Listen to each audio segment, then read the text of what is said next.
Expressão salvação. Salvação, certo? E a outra expressão, volta de Jesus. Basicamente, o que nós vamos estudar hoje tem a ver com salvação e com volta de Jesus. O que é salvação em termos bíblicos? O que a gente poderia dizer aqui? O que é salvação para vocês, meus irmãos e amigos? O que vocês entendem por salvação? Numa palavra, numa frase rápida. Amor. Amor. Mais alguma ideia? Vida eterna. Vida eterna. Opa. Graça. Graça. Juliano falou graça. Aqui, ó. Tem teologia aqui, ó. Graça. Renúncia. Renúncia. Renúncia de Jesus, né? Principalmente no caso. Resgate. Resgate, que é o tema do nosso estudo. Maísa. Livramento. Livramento, ó. Boa. Porque a gente fala de salvação e as pessoas, elas... Alguém mais ia falar alguma palavra? Uma expressão? Libertação também. Libertação. O Apocalipse diz que a colheita, né? As coisas estavam prontas, a seara está madura. E aí é a hora de passar a foice. Isso. Uhum. Colheita. É um momento de colheita, né? Decisões, né? A Maísa falou uma palavra muito importante. Ela falou... pelo menos ela me fez pensar, né? Agora eu esqueci a palavra que ela usou. Qual foi mesmo, Maísa? Livramento. Livramento. Livramento. Imagine alguém que está em alto mar, sabendo ou não sabendo nadar, ela agora se viu em apuros e ela não está conseguindo mais controlar ou dar conta das ondas, da correnteza, do repuxo, do empuxo, né? Enfim. Ela está sendo vencida. E ela precisa de uma força externa, porque mesmo sabendo nadar, ela sozinha não consegue sair de lá. Ela está indo para baixo, a força da água é mais forte do que ela. Ela precisa de uma força externa para salvar, para resgatar ela, né? A palavra resgate que o Jair utilizou aqui. Quem que tem lá na areia da praia que tem que estar atento e alerta, né? Para buscar essas pessoas lá em alto mar? Os vigias são chamados de salva-vidas. E aí vem a expressão salvamento. É muito utilizada a expressão salvamento quando a gente fala sobre resgate físico das pessoas. Tanto em alto mar, tanto numa questão de um acidente na via, em rodovias. Tem a nossa equipe de salvamento e resgate, uma equipe voluntária adventista, né? Que é muito bonita essa equipe. Vocês têm que ver, irmãos, que equipe maravilhosa. Minha esposa fez parte dessa equipe, uma das primeiras gerações ali dessa equipe. Nós temos o Serviço Voluntário Adventista, uma equipe de salvamento e resgate, que trabalha nas rodovias aí, ajudando as pessoas quando se envolvem em acidentes. Sem cobrar nada, eles fazem um plantão, um rodízio, né, voluntário para ajudar, porque às vezes as viaturas de polícia não são suficientes, principalmente nos feriados. Minha esposa fez parte desse grupo, né? Quando nós morávamos mais perto de Porto Alegre, lá em São Leopoldo. E aí vem a ideia, mas olha só, salvamento. Na linguagem de resgate físico, é utilizada a expressão salvamento. E a Bíblia fala salvação justamente para distinguir, porque não é um resgate físico, mas é muito parecido. E eu estava falando do mar lá, pessoas morrendo, se afogando. Precisa de uma força externa que vá lá e busque ela, que tire, que não está sob aquela mesma pressão e tire ela dali. E é exatamente isso que Deus faz ao enviar o seu Filho. A gente vai entender isso hoje. Só que as pessoas por aí, Silvério, elas dizem assim: quando a gente fala sobre salvação, as pessoas dizem: não, mas ser salvo do quê? Eu estou bem, eu estou aqui na maior da tranquilidade, da paz, da calmaria. Esse era o meu pensamento quando eu não conhecia ainda. Uma salvação, para quê? Salvação, o que é isso? O que é isso? Para que isso? Para que isso? Eu não... e as pessoas falam assim, né, irmão Jaime? Eu não mato, eu não roubo, eu não fumo, eu não bebo, eu não boto som alto, não fico incomodando meus vizinhos. Não incomodo ninguém. Estou eu aqui na minha vidinha. Estou bem. Por que eu preciso de igreja? Por que eu preciso de Deus? E as pessoas começam a se auto-remediar, se auto-fantasiar com essa ideia de que elas não fazem coisas ruins, não matam, não roubam, eu não sou ladrão de banco, eu nunca matei ninguém, eu não boto som alto, não fico fusarqueando por aí, incomodando as pessoas, eu nem fumo, eu nem mato, eu nem bebo. E eu pergunto para vocês, é suficiente para ir para o céu isso? Não. Tá assim, ó. Tá assim de gente que fica, né? Tá virado nos etéreos, como dizia um amigo meu. Tá assim de gente também, incomodando. Mas tem muita gente também que não faz coisa ruim. Ela não incomoda ninguém, Bruna. Mas a Bíblia fala que não vamos estar no céu. Por uma razão muito simples. Qual seria, será, Roberto? Qual seria a razão? Não aceitaram a salvação. Não aceitaram a oferta de salvação. Se acharam boas demais. Se acharam suficientes. Porque não roubavam, não matavam, não bebiam, não fumavam, não usavam drogas, não incomodavam ninguém. Mas isso não é suficiente. E hoje a gente vai entender um pouquinho mais sobre isso. A segunda expressão, qual foi que eu falei? Vocês não podem ter esquecido, eu falei agora não faz 5 minutos. Volta de Jesus. Tem alguma coisa a ver salvação e volta de Jesus? Será que sim, será que não? O que vocês acham? Tudo a ver, né? Globo e você, aqui, né? Novo Tempo e você, a Bíblia e você, tudo a ver. Volta de Jesus e salvação tem tudo a ver, meus queridos. Por isso que, quando a gente estuda a Bíblia, a gente precisa estudar esses temas conectados, como a gente está fazendo no estudo bíblico aqui. Por quê? Porque senão a gente vai falar sobre salvação, né? Mesmo que se tenha o conceito correto de salvação, que é resgate, que é aceitar a graça, a questão é, tá, mas e aí, como é que isso se opera na prática? Tô salvo, mas o pecado continua aqui, e o tempo cada vez parece que as coisas vão ficando pior. E aí, que salvação é essa? Que salvação é essa que eu estou vendo cada vez as coisas desgringolando cada vez mais? Indo numa derrocada, descendo uma ladeira, como diz um amigo meu, sem cinto de segurança e com as portas abertas. E na curva ainda. Sem freio. E acelerando. É assim que está indo o nosso mundo, irmãos. Cabeça para baixo, ladeira abaixo, sem freio, acelerando, sem cinto de segurança e de porta aberta na curva. É assim que está o nosso mundo, não é? Onde virou caminhão desse jeito ali. E aí, como é que a gente entende esse conceito de salvação? Veja. Jesus precisa voltar, amém? Amém. Não é só mais um desejo, é uma necessidade, irmãos. É uma necessidade, tanto para os adventistas do sétimo dia, quanto para os não adventistas, para os cristãos em geral, tanto para o ateu. É uma necessidade que Jesus volte a essa terra para resolver o problema do pecado. Não tem mais condições. Amém? Amém. A Maísa, a Bruna, vocês não vão. Eu não quero ser profeta aqui, mas eu vou dizer para vocês: os filhos de vocês, ou filhas, não terão, nem dá para pensar nisso, né, irmão Maurício? Mas veja o que eu vou falar aqui, tá, Roberto? Entenda com sabedoria aqui. Não vai ter mais uma próxima geração. Não vai ter ambiente nesse mundo para isso. Maísa, Bruna, não terão.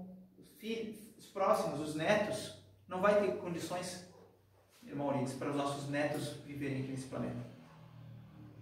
O planeta Terra, lembra que quando Deus criou, Ele fez todos os elementos para dar certo, né?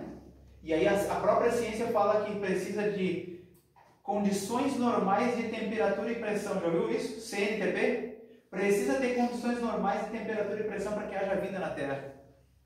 São condições básicas. O que eu estou dizendo é que não vai ter condições, só que não estou falando agora de uma perspectiva científica, química. Não vai ter condições morais para o mundo abrigar a próxima geração, irmãos. Jesus precisa voltar. Amém? Aqui não é o nosso lar para sempre.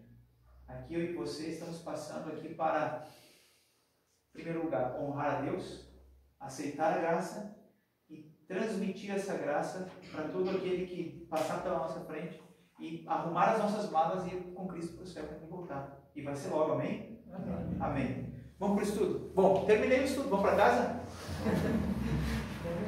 Foi bom? Já valeu a pena, né? Quando é curtinho assim, melhor ainda. O irmão, hoje não foi o irmão Oriz, hoje foi a irmã Lúcia. A irmã Lúcia já ganhou o snap dela, tudo certo. Podemos ir para casa. Mas vamos lá, vamos responder umas perguntinhas aí, vamos lá. Está aí o seu guia de estudos. Se eu dar um cliquezinho na tela, talvez ele dê uma brecadinha. Tem uma telinha ali que ele dá uma parada mesmo. Ou é aquele probleminha lá? É, problema técnico. Nós vamos fazer um milagre. Vamos pegar 2.000 que vai surgir aí, não 4.000 que vai surgir em algum lugar desse planeta e vamos comprar um notebook novo para a nossa igreja, irmãos. Ó, o certificado ali, tá? Então, se você se manter firme e forte até o final. E vai ser rápido, irmãos. A gente já está hoje na lição e já vamos estudar até às 6, né? Então, são 20 ao todo, aí quando chegar, menos você perceber, já vai estar chegando lá. O maior resgate, já falamos então, né? Ó, um dos crimes mais angustiantes é o sequestro de pessoas. Imagine agora, é exatamente isso que aconteceu. Deus é o seu Criador, Cristo é o seu Criador, Satanás usurpou você. Quando Adão e Eva, e eu e você, decidimos dar ouvidos às sugestões de Satanás e não à voz de Deus, seja na sua palavra, ou seja por meio de alguém, ou seja por meio de uma circunstância que Deus está trabalhando, sabe o que acontece? Você voluntariamente se coloca nas mãos de Satanás como um sequestrador. E aí, todo sequestrador ele exige um preço, que é muito caro, para libertar os seus reféns. Qual será? Uma vida humana é usada como moeda de troca para extorquir dinheiro de parentes da vítima ou mesmo chantagear autoridades a fazer algo ilegal, como a libertação de outro criminoso. O pagamento do resgate é a única condição aceita pelos delinquentes para libertar o refém. E nós sabemos, né, qual foi o preço que Deus pagou para libertar os reféns aqui. Apesar de que nem todos têm consciência disso, todos fomos sequestrados pelo poder do mal.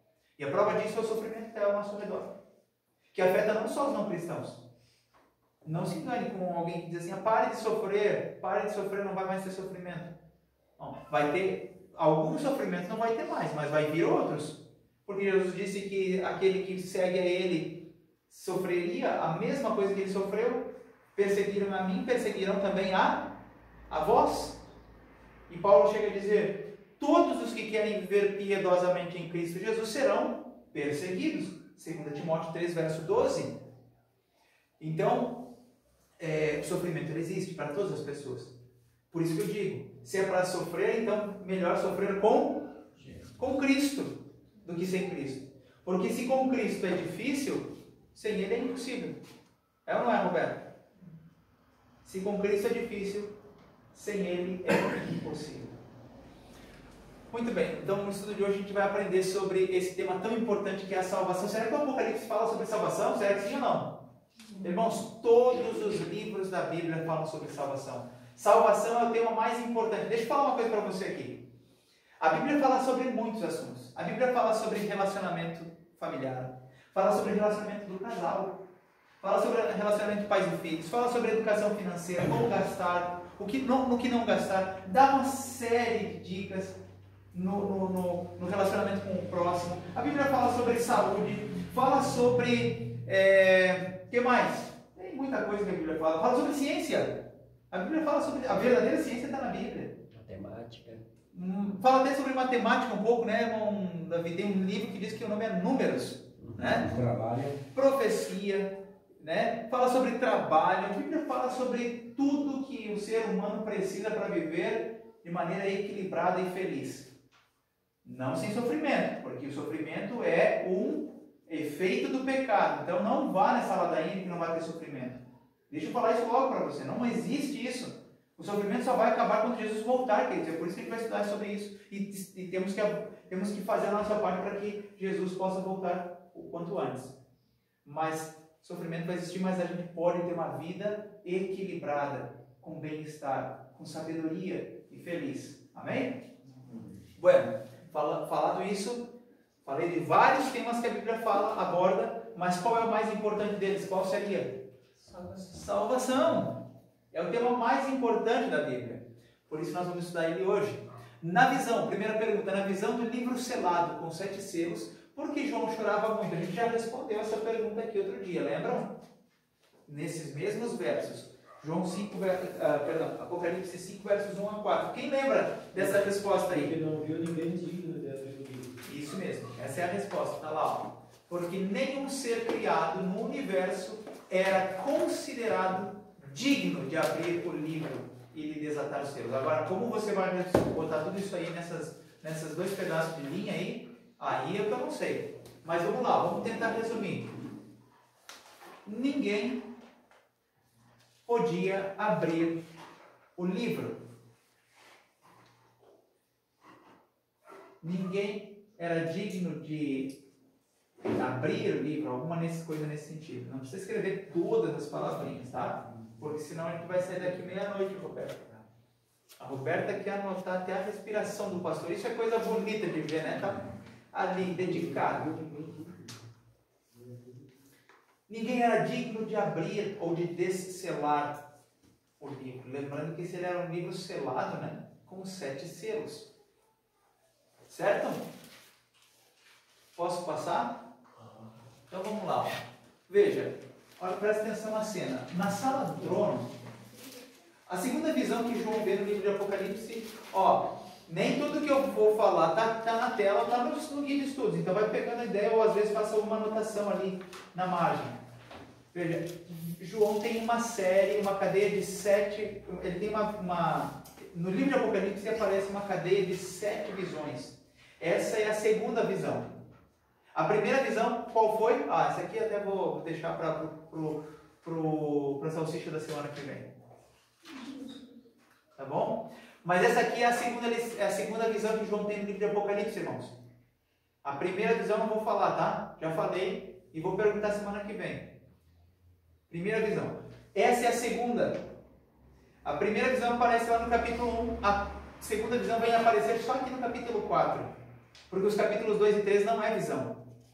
Deus não mostra nenhuma visão para João nos capítulos 2 e 3. Lembre que os capítulos 2 e 3 são os capítulos das cartas às igrejas. Que Jesus remete através de João às igrejas. Então não é visão. São coisas escritas.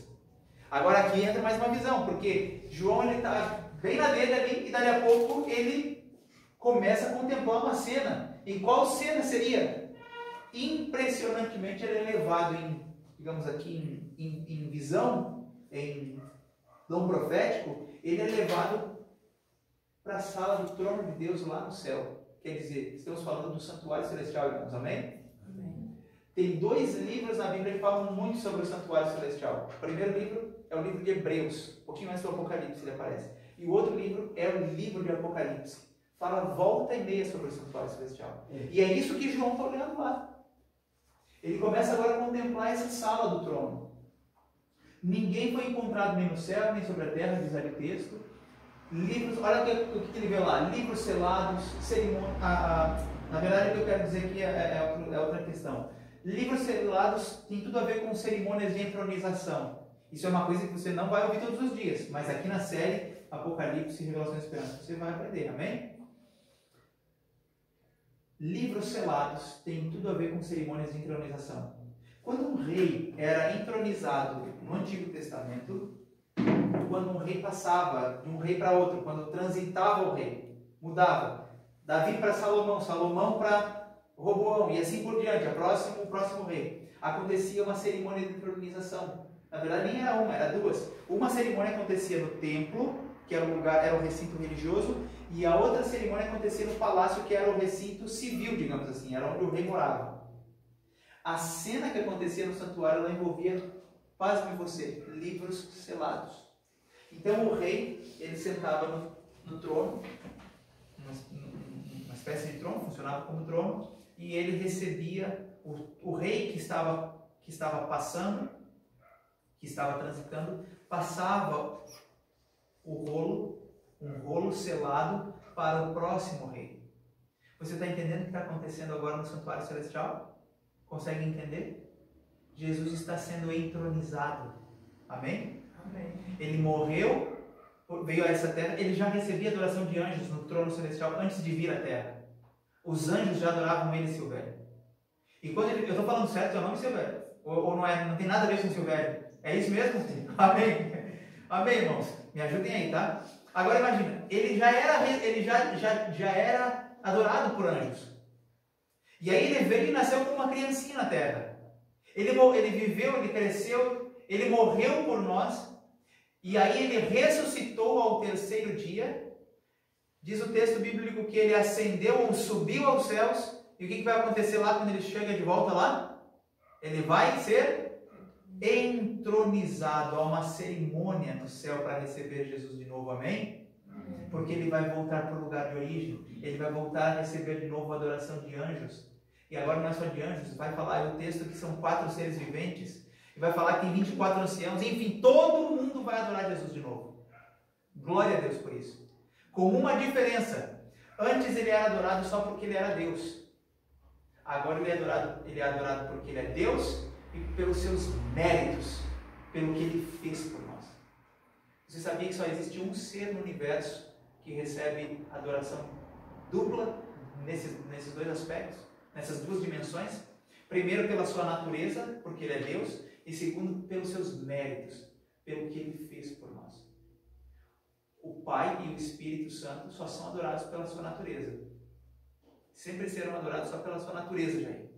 Mas Jesus vai, a partir desse momento, ele é adorado pela sua natureza, porque ele é Deus e ele merece adoração, mas também pelos seus méritos. Amém? Amém? Pelo que ele fez por você e por mim. Porque ele foi o preço do resgate. Ele, veja que Pedro diz que não foi preço de ouro, de prata, de pedras preciosas, mas foi o sangue de Jesus que foi o preço do resgate. Para que Satanás nos libertasse como reféns. E, irmãos, já aprendemos bastante aqui. Acho que agora sim está na hora de ir para casa. Estamos só na pergunta número 2, que coisa. Qual foi a boa notícia que um dos anciãos deu para João? Lá nos versículos 5 e 6. Vamos ler junto aqui? Quem lê para nós esse texto? Apocalipse 5, versos 5 e 6. 5 e 6. E disse-me um dos anciões: Não chores, eis aqui o leão da tribo de Judá, a raiz de Davi, que venceu para abrir o livro e desatar os seus 7 selos. E olhei, e eis que estava no meio do trono e dos 4 animais viventes, e entre os anciões um cordeiro, como havendo sido morto, e tinha 7 pontas e 7 olhos, que são os 7 Espíritos de Deus enviados a toda a terra. Muito bem. Então, o que ele viu ali? Qual foi a boa notícia?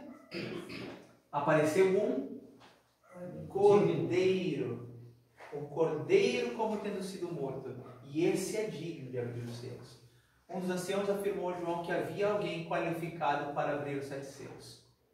Cordeiro ou Jesus Cristo. Você já sabia disso, né? Que o cordeiro no livro de Apocalipse é Jesus. Isso você já sabia, né? Lembra que a gente aprendeu lá na primeira lição? O símbolo do Apocalipse, né? Então, havia sim alguém digno ou qualificado para abrir os selos, Roberta. E esse alguém era o Cordeiro de Deus, Jesus Cristo. João não tinha visto, mas na verdade existia sim. E esse foi motivo de muita alegria. Jesus Cristo então é chamado de leão da tribo de Judá. Ele tem vários títulos no livro de Apocalipse. Raiz de Davi. Havia sim alguém digno de abrir os selos. Dá para colocar só assim, irmãos, ó. Havia alguém qualificado para abrir os selos, ou os 7 selos. Jesus Cristo. Está escrito embaixo. Isso. Ok? Até aqui tudo certo? Tranquilo, né? Não é difícil de entender. O que são os 7 Espíritos de Deus? Ó, aí vem pergunta do Apocalipse, né? Tudo certo? Se eu perguntar para você, você sabe me responder. Se alguém lá fora perguntar, depois você vai saber, amanhã, né? Responder. Tudo certo? O que são os 7 espíritos que falam em versículo 6? Enviados por toda a terra. Lembre-se que Jesus tinha feito uma promessa de que ele só enviaria o Espírito Santo, ele e o Pai só enviariam o Espírito Santo quando? Quando? Lembram? Atos 2:33? Quando ele chegasse lá no céu. E é exatamente isso que acontece. Ele chega lá, ele recebe essa cerimônia de entronização e agora o Espírito Santo desce sobre a igreja cristã primitiva. A plenitude do Espírito Santo desce sobre os apóstolos. Se Jesus não tivesse voltado para o céu, irmãos, o Espírito Santo não teria descido. Em plenitude não. Ele ia atuar um pouco, mas não em plenitude.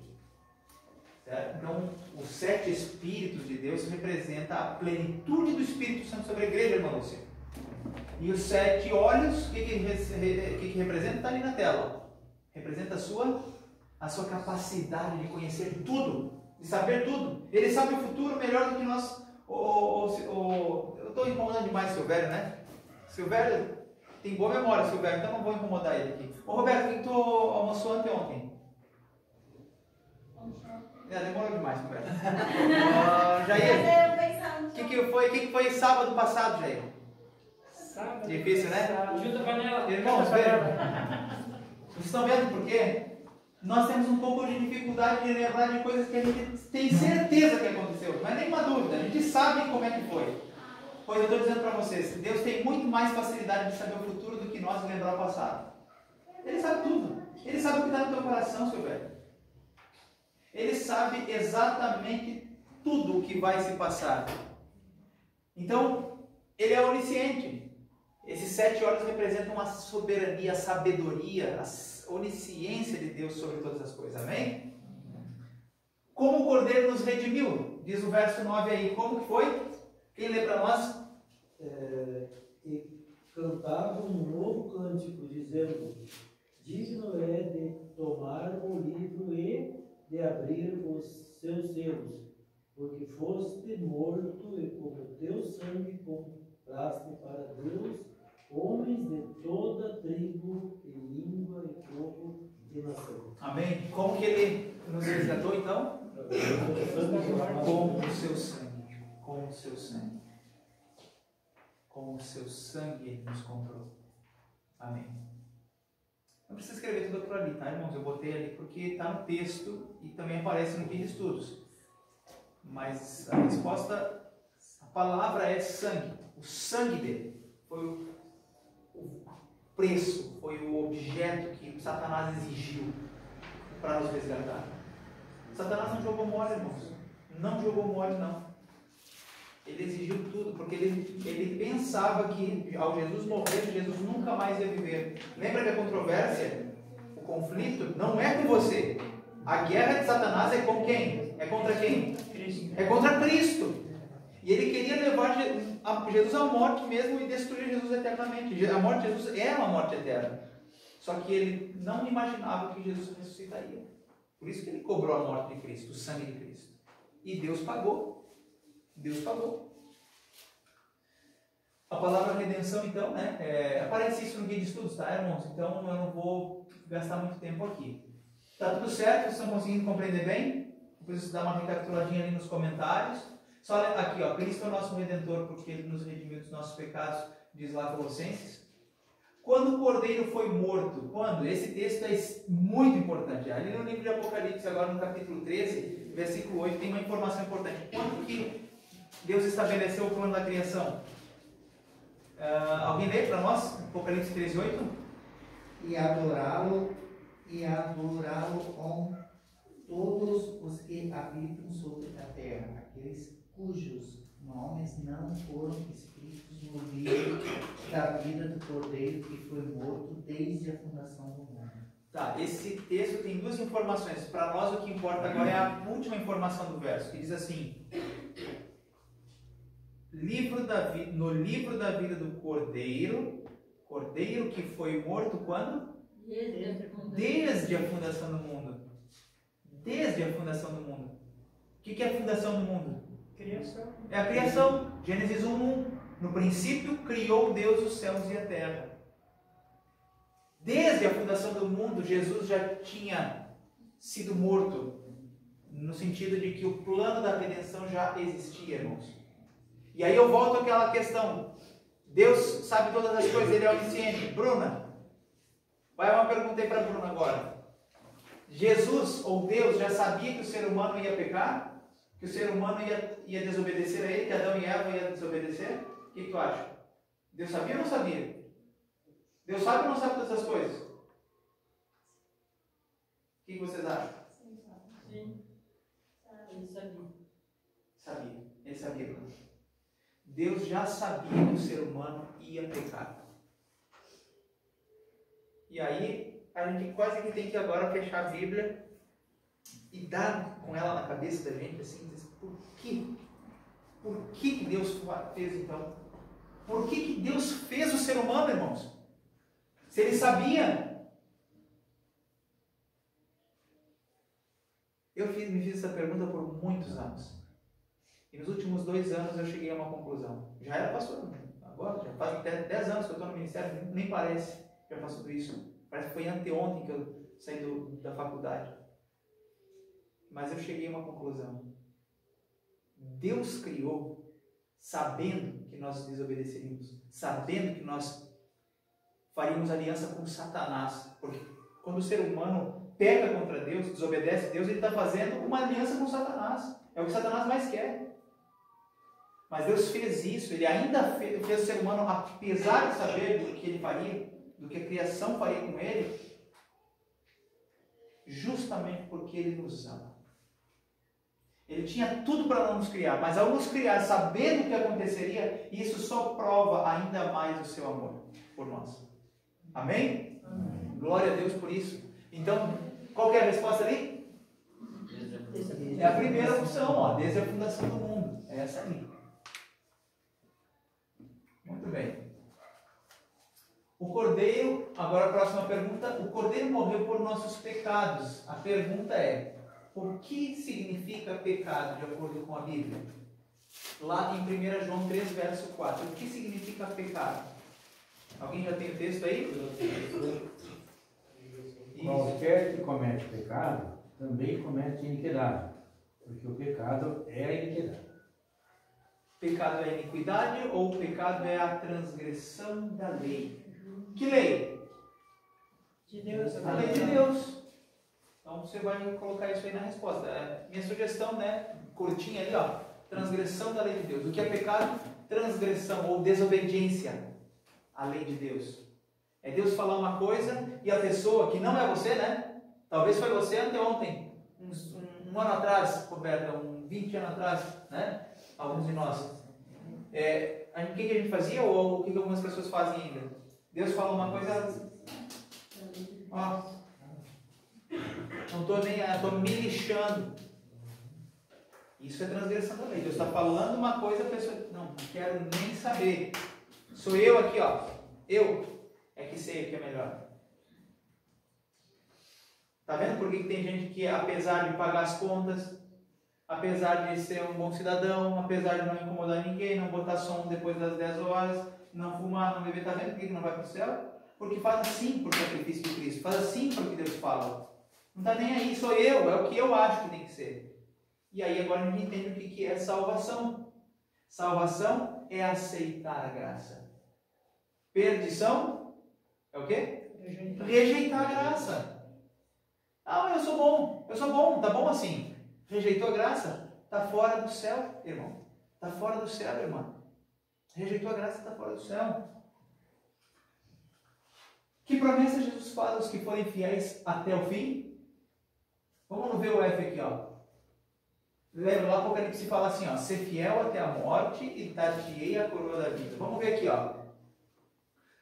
Assim, vê o F. Não passarão por nenhum problema financeiro. Os que forem fiéis não passarão por nenhum problema financeiro. Vê o F. Falso. Falso? Falso, irmãos. Claro que a Bíblia nos dá sabedoria para administrar melhor, mas nem sempre isso acontece. Às vezes as coisas podem fugir, né? Receberão a vida eterna e perfeita quando Jesus voltar. Vê o F. Verde, verdadeira. Serão curados agora de todas as doenças. Nunca mais. Falso. Vocês já viram que tem gente que interpreta Isaías 53 desse jeito? Que lá diz assim, ó, levou as nossas enfermidades sobre si, então agora não posso mais ficar doente. Porque a Bíblia tem uma promessa, levou sobre si as nossas enfermidades. Irmãos, olha a cabeça. Isaías 53 está falando da morte de Jesus pelo ser humano. As enfermidades que ele levou sobre si é a enfermidade do pecado. É a enfermidade do pecado. Então não é enfermidade física. Isso aqui ele vai resolver quando ele voltar. Amém? Amém. Deus quer nos libertar então de todo o mal. E o que é preciso fazer para ser salvo? Atos 16, 31. O que é preciso fazer para ser salvo? Será? Quem lê agora? Vamos ler o texto? Alguém lê para nós aí? Responderam-lhe: crê no Senhor Jesus e serás salvo tu e tua casa. Isso, amém? Crê no Senhor Jesus e será salvo. Então, o que é preciso fazer para ser salvo? Crer no Senhor Jesus, crer em Cristo. A salvação, ela depende da crença, da fé em Jesus. E mais uma vez eu digo, por isso que tem muita gente aparentemente boa que não vai estar no céu, porque ela não aceita Jesus, ela não crê em Jesus. A Bíblia fala que é essa a única forma, né, de uma pessoa ser salva, crer em Jesus. Muito bem. Tudo certo?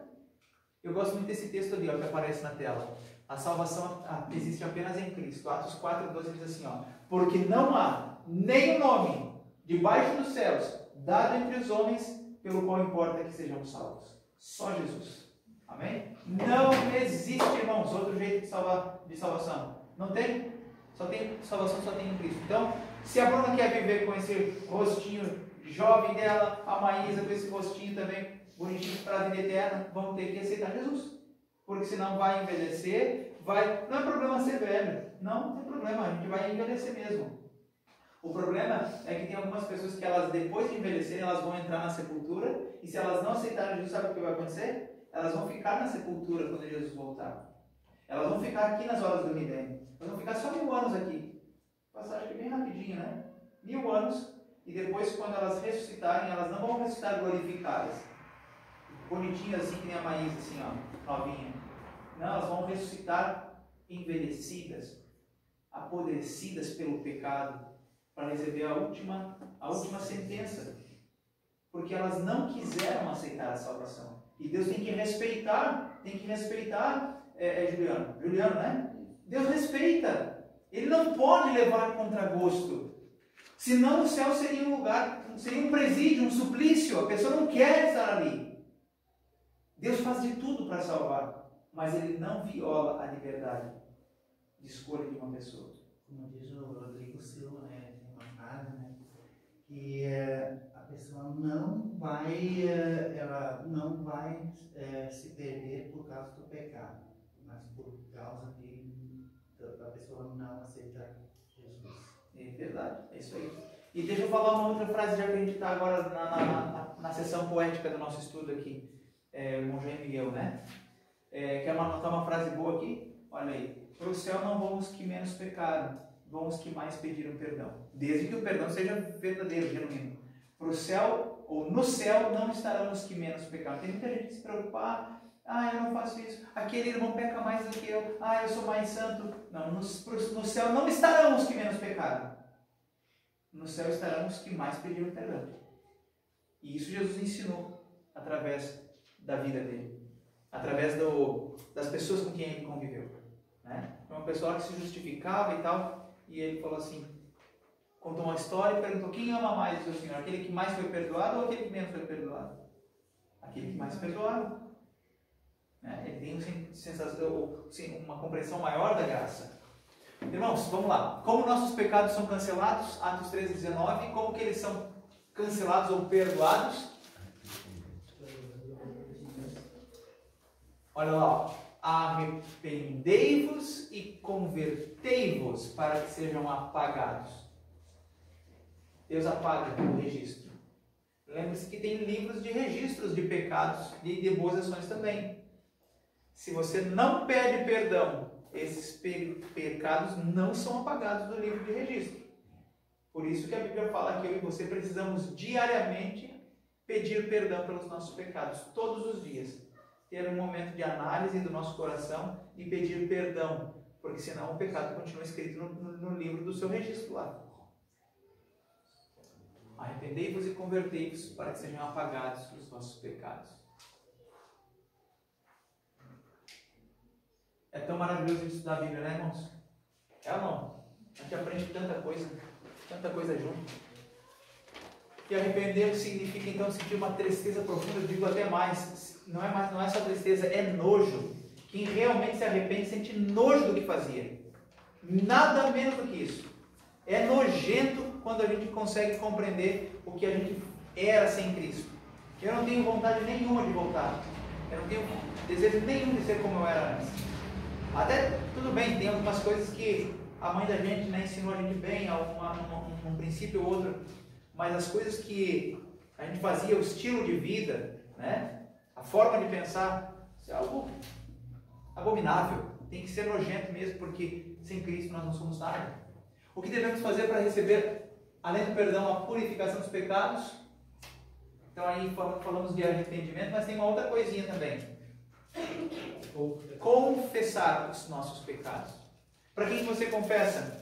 Para o pastor Anderson? Pro Frei Jaime Bétega? Para quem você confessa? A Deus. Ele é o seu confessionário.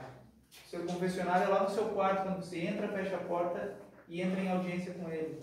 Quando eu era pequenininho, o padre não mandou fazer penitência. Os perdoados, fazer penitência. Irmão Eurides, eu nunca me esqueço do dia que eu fui para a minha primeira comunhão. Na verdade, eu passei por um martírio de alma que vocês não têm noção. Eu tinha roubado uma fitinha do meu amigo, do meu colega da quarta série, uma fita do Michael Jackson.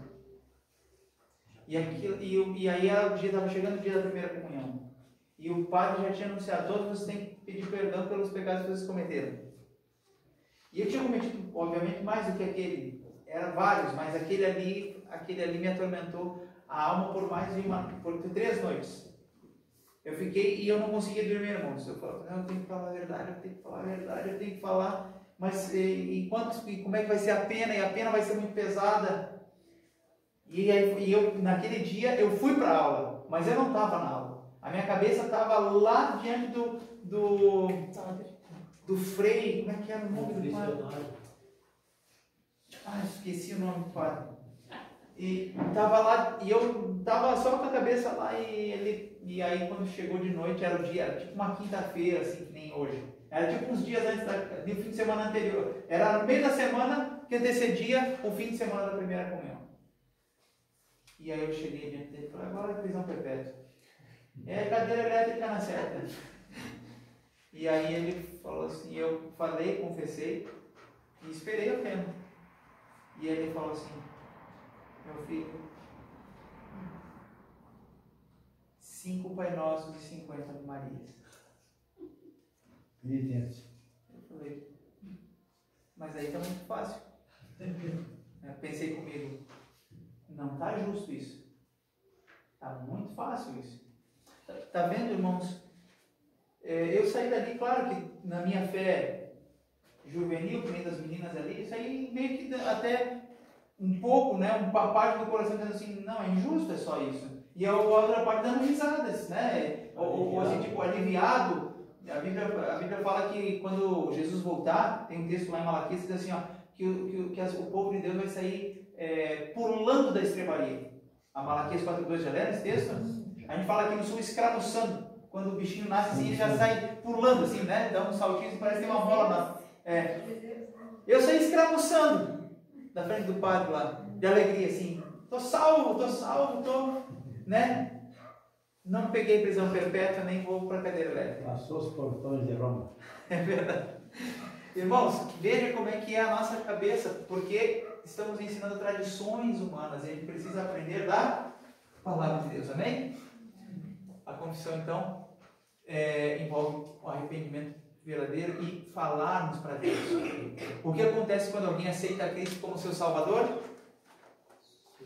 Olha lá, e assim, se alguém está em Cristo, é nova criatura. As coisas o quê? Antigas ou passadas ou velhas, né? As coisas antigas já passaram, eis que se fizeram novas. É por isso que eu e você, já viu aquele quando, Jesus me salva pela graça, então agora não preciso mais guardar os mandamentos, nem o sábado. Faz sentido isso? Não. Então anota outra placa aí, Jesus me salvou pela graça. Jesus me salvou pela graça para que eu não viva na desgraça. Amém? Jesus me salvou pela graça para que eu não viva na desgraça. Ué, Ele me salvou pela graça e agora eu vou ficar... Não, vou continuar fazendo as coisas erradas? Transgredindo, né? Mentindo? Batendo na esposa? Contando aquela mentirinha branca? Não, é nova criatura, amém? Nova criatura. As coisas antigas já passaram. E o que Deus espera de você e de mim hoje? O que Ele espera? Lá em Apocalipse 22:17 tem um convite. O Espírito e a noiva dizem: vem. Aquele que ouve, diga: vem. E todo aquele que quiser, beba de graça da água da vida. Crer em Jesus, aceitá-lo como seu Salvador e segui-lo até a sua entrada no reino eterno. Então, o que Deus espera de você hoje? Que você tome a água que Ele tem para oferecer para você. Tome a água. Quem quiser receber de graça da água da vida. Quem é a água da vida, irmãos? Jesus. A água da vida é Jesus. É Jesus. A água da vida é Jesus. É a salvação em Cristo. A água representa a vida na Bíblia. Cristo disse que Ele concede essa água, né? Só Ele pode conceder essa água. Entendi que, embora sendo um pecador, Deus providenciou um meio para que eu seja salvo. Ele enviou o seu Filho Jesus para morrer em meu lugar. Eu creio em Jesus e o aceito como meu Salvador e Senhor. E desejo seguir os passos que garantirão a minha entrada no reino eterno. Eu quero fazer uma pergunta aqui. Quem aqui ama a Jesus? Quem aqui ama de verdade Jesus? Levante a sua mão. Agora não dá para deixar a mão baixada, né, irmãos? Meu Deus do céu. Agora você já viu o que ele fala na Bíblia? João 14,15. Quem me ama, guarda os meus mandamentos. Então que você seja fiel até o fim. E dar-te-ei, diz Jesus, a coroa da vida. Amém? Amém. Irmãos,